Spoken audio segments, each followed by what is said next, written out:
sega kofe nanya minya lan ka sariala mbo fo ah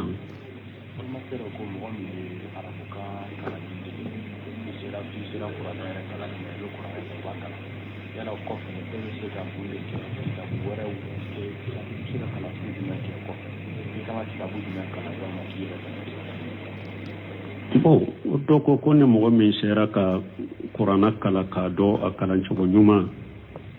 e kanka juman ke ka doni wore juman yini doni folo folo ye qur'ana min kala ye munun kala u koro nyanyini ku faamu doni ka bawo bolo ye munun kala ku koro nyanyini ku faamu parce que kitabu folo min hada maden kanka faminna ye ki resula naye ka nyedo ka faamu ka koro do ye qur'ana de folo kitabu be jiyan kono be bora qur'ana de kono qur'ana nyere faamu folo a tawsir na mana na koro o ka fara ke noy o ko fe be kitabu munun faraka ibe aqida kitabu kala ko misalasatu usul kasfu subuhat qawaidul arba'i nonun je Sheikh Muhammad ibn Wahhab ka kitabu ye kana kitabu tauhid min dere so bambolo misidin kono kana ulula kana aqidatul wasatiyya li Ibn Taymiyyah kana aqidatut tahawiyya kana al-hamawiyya li Ibn Taymiyyah wa tadmuriyya li Ibn Taymiyyah nonu nya aqida kitabu ye ikanka niya karamo nyuma soro iku kala karamo nyuma la na ebe yoro na karamo nyuma te karamo nyuma munu nyu sarahu ka kashetu be u ka kitabu be iku nyini fiqhu kitabu la 40 an-nawawi umudatul ahkam nunu bulughu maramunu na nyugonaw ibe ulukala fiqhu la ubu deme ati balibe jamana min kono fana fiqhu kitabu munu be ni karamo nyuma be ulukala ulula ko min mali laqdari irisala nunu mutasara khalilun nunu ube wudu kala ku yere demene yo kama jahbe ka kola wala mbe min fo ka surunya o yen nonu nye wa alaikum salam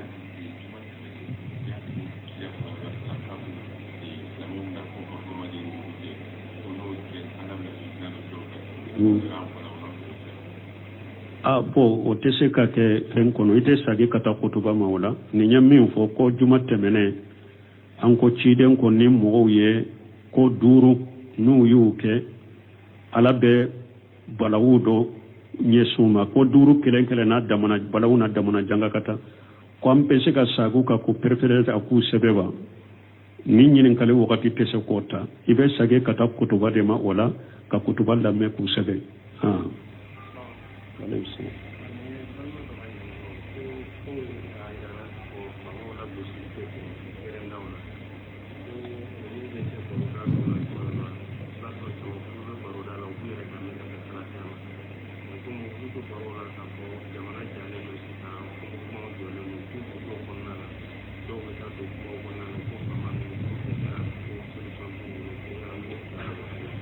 bon ala kan lafiya ko ewa doko ewa ko puni muninye ka kuma famauka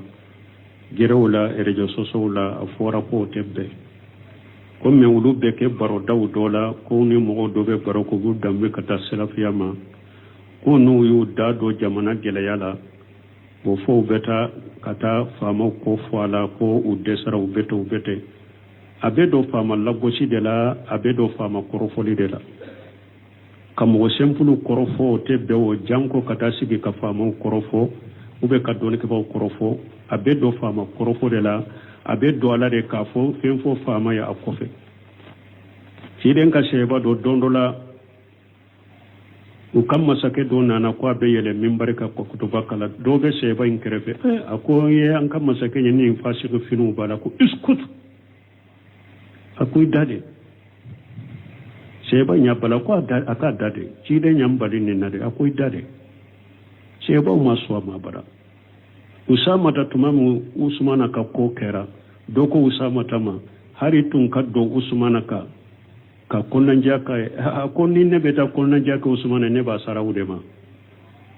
ne kunnan ja ne be kunnan ja min ka usmana kele nya ke kunnan jawure fana tan usmana tunte kata wuda fana koy ka hakilina unyini de ko munum be na naka kuma wala an ko nyedo ko ne usmana yo kai nete na ofo awuya nete ke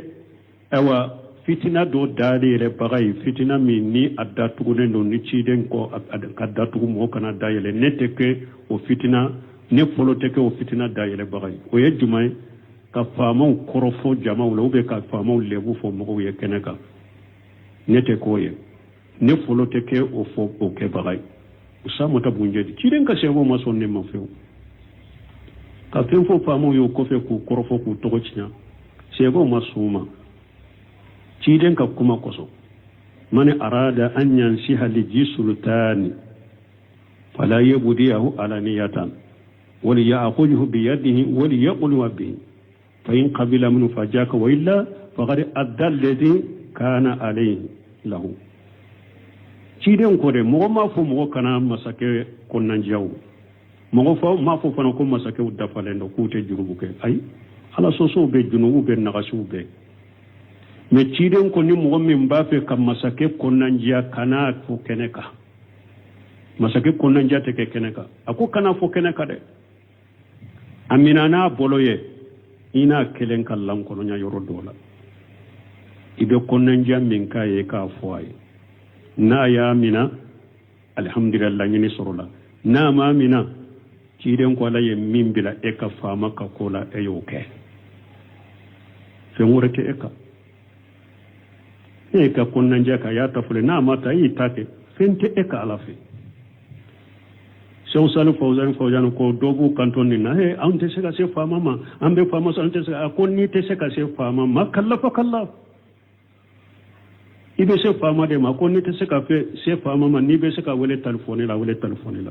ni o te seka ke be seka letri sebe kala se fama ma ki ka kunnan ja fo ko ke no be te seka ke ni be mugo dodo ko be fama koro ibe se ko ci abe ka ci la se ko ke akon ni ma se nimbela ma kallafa kallahu alama e bilala alama doni bila e ka yire lafiya ambe min fo o yode hara baroto gele ya min fule ni u desira de u ya donte de u ya bonte de abbe fama korofo awa abbe qawarijul qadiya kabara anyo de fanko qawariju e qualité sabade munum borani ba muruye nube fama kele qawariju yadu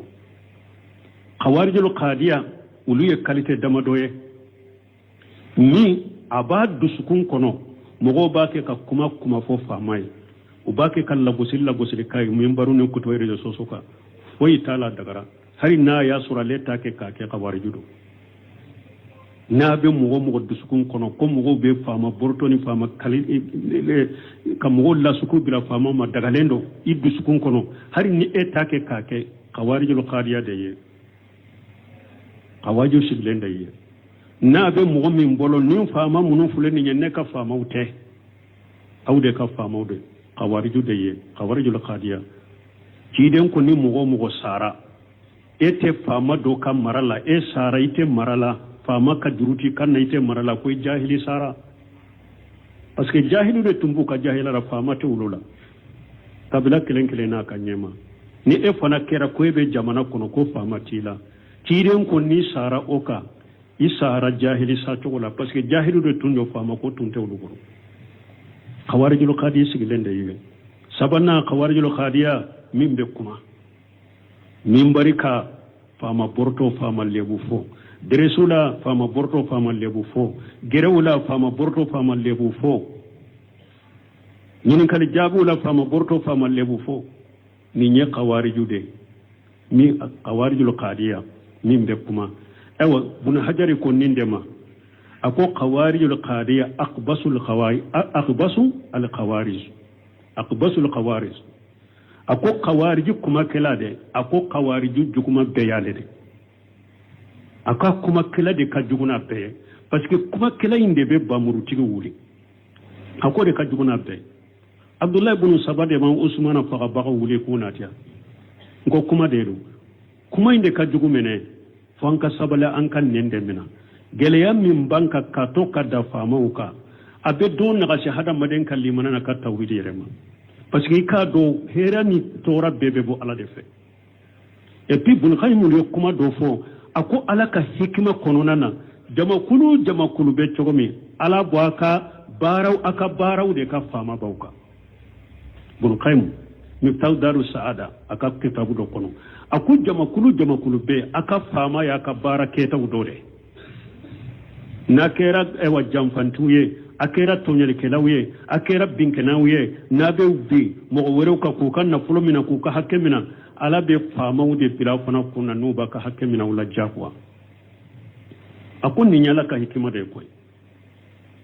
ako ka fo an billa halam minna ala ka fama bila an kunna min be comme abubakari ani min be comme umaru ako te soro ala ka hikima kuno koy ako sebo tumbella halam minna ala yukalla halanu ka baro ka fama de duma munum bu ko fe ala yukabara nu ka fama de duma an fana billa halam minna afama munum bankan ka baro do anni nunu de kaka koy an ka baro de banka namba fe fama nyuman kana 100% ka kan sagoy ka kiri tigeni qur'ana ka kiri tigeni hadisa ka ala ka sariya boli jamana in kono anyere fana de be sagi 100%. inna allah la yukhayyiru ma bi qawmi hatta yukhayyiru ma bi anfusihim an fana de be yelema an ka tile 100% anyere ka kiri tigeni qur'ana ni hadisa ya anyere ka folo an ka demba yawla min bi ka bombo si di ma kiri tigeni ala ka jigi fenye min ka fini be fufu ma kiri tigeni ala ka jigi fenye min be sigareti mi ma kiri tigeni ala ka jigi fenye min be galon tigeni ma kiri tigeni ala ka jigi fenye min be korofole kay ma la kiri tigeni ala ka jigi fenye min tettile ka musonu nyongo che ma kiri tigeni ala ka jigi fenye min tettile dew ni nyongo che ma kiri tigeni ala ka jigi fenye galon tigela korofola jamfanti ma kiri tigeni ala ka jigi fenye fama ube na unka chogori kube kiri tigeni ala ka jigi fenye faunde ka kiri tigena ka jigi penye folo anka anye nan yetta hudi soro anyana an yere population yo kiri tigena ka jigi penye folo o ka kuma fota wala e ka ke wala wala ala be fama wonna to be kiri tigena ka jigi penye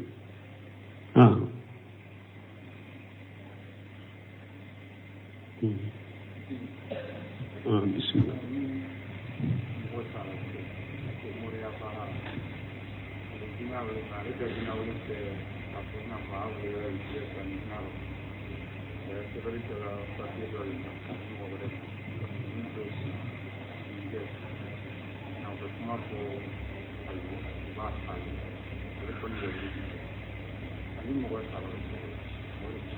bon ni anya ni fo kitabu tawhid darsula ko mo do be abe fuleli ke ko ale ka fuleli ci ko ale yere te fuleli ke direct ko abe papier de sebe ka do biri papier on kunna ka fini birala ko obe ko munu ye na yu fo ale yale fana bo lakale ko ni mo mi sara olano atigi sara fuleli la doro ci de nya hadisa munu fo asara fuleli ka ni ci den ko sallallahu alaihi wasallam man ataka hina aw rafa fasaddahu bima yaqulu faqad kafara bima unzila ala muhammad akoni mo min nana lajeli kelama fuleli kela ayem min fo idara i kafirani fenye ala yem min jigi muhammad ko kafiranayi bo ale yere min ye fuleli nke aya wole kata yere ma ko ale be ko dogolendo ala ko qur'ana kono qul la ya'lamu man fis samawati wal ardi al ghaiba illa allah ala ko dam fen cité sanka bawlon fulala dam fen cité duguma ko fula min be ko dogolendo ni alate ni ale ko ale be ko dogolendo abe fulay ka ko dogolen fo mo ya yo yere wole kata yere ma ni nye kafira da tigi kafira ni qur'ana a kafira la ma sara ni mo mi sara oka ya wole kati yere ma ko be ko dogolendo i sara kafiri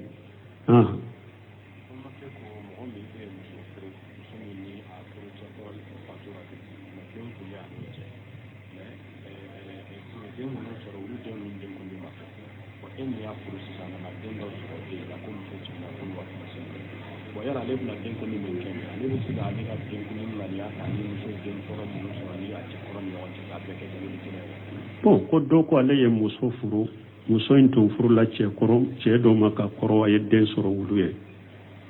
o ko fi ale ya furu ay den soro ale fana ye mais muso into be che folo min bolo ay den munu soro wuluye den kundi saka ma fa wulula ale ba fe ka den kundi saka fa tala ya la bese ka ngania ale ka den kundi saka ko ke ani dem munu soro che foloye urta ku beke kelenye ba atese ka ke eta ni cheba chedo ibe saga fula na shebiye ube saga fula imbe fa kelende ni musodo saga kela be fa kelende ayem dem folo munu fo soro ache ni ba fe kulu dem kunde ke uba afana kelen kele saga de fa ni che manu de saga fula fa kelen kele ni musulmanu de saga kelen fa kelen kele saga fula setiye ni che manu de saga kelen fa kelen kele me utese ka fara nyogon ka saga kelena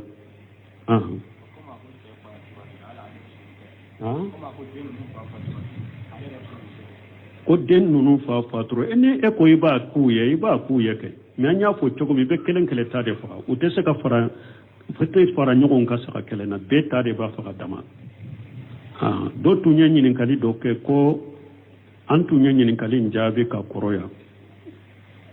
ko niye muso bila kato kalo bola don ke bawo ye mu fola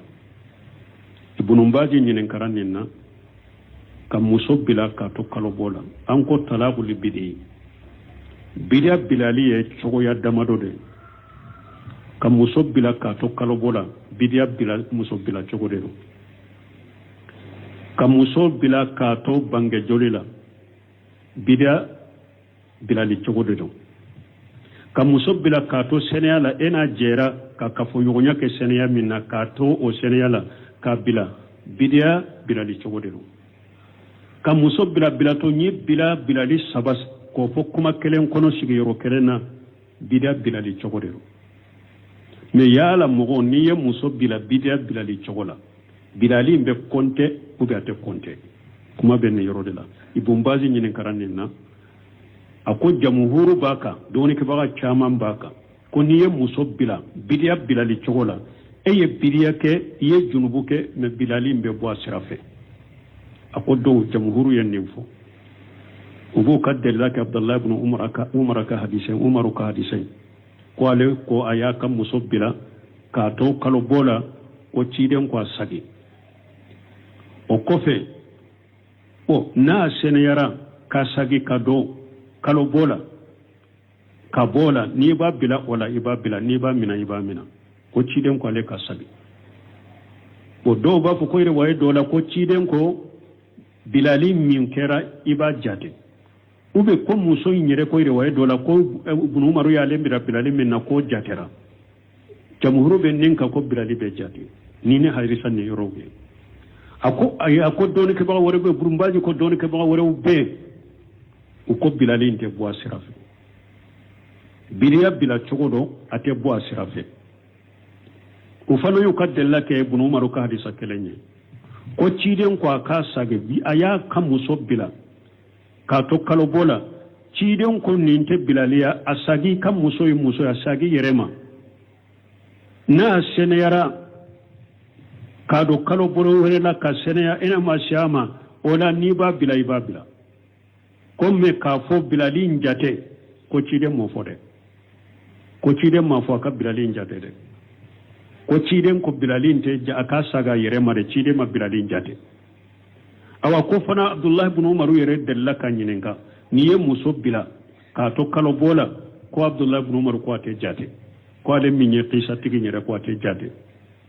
wala ka kuma surunya bumbaji ko dole ke ba wore wonni fo ako ninde ka kene fana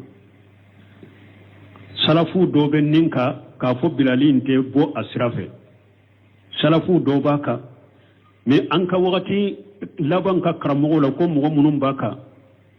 sana'ani ibn hajamu bode ka sana'ani bode ka saukani bode ka ahmad sakiri bode ka shaykhul islam bun taymiya ay bode ka bun khaymu bode ka bumbaji bode ka bun shamin bode ka bilalin te bo asrafe donc ambe min fo yen ninde kuma sahalenye bilalin te bo asrafe parce que ko ewa anya fo chogome abdallah ibn umar min yaqisa tige anyin kara ko bilalin te bo asrafe ko fana ciden ko mani amila amala laysa alayhi amruna fa huwa raddu akoni mo ye baraka le ka nyamarate baraminka o be sagi marote jate nanye ewa bilali njate anko bilali an sagira ka bo asrafe ciden fana ko min ta le ka bare ni yo ke o be sagi mare anyo sagiwa donc wala bilalin te bo sira fo de kuma sale ha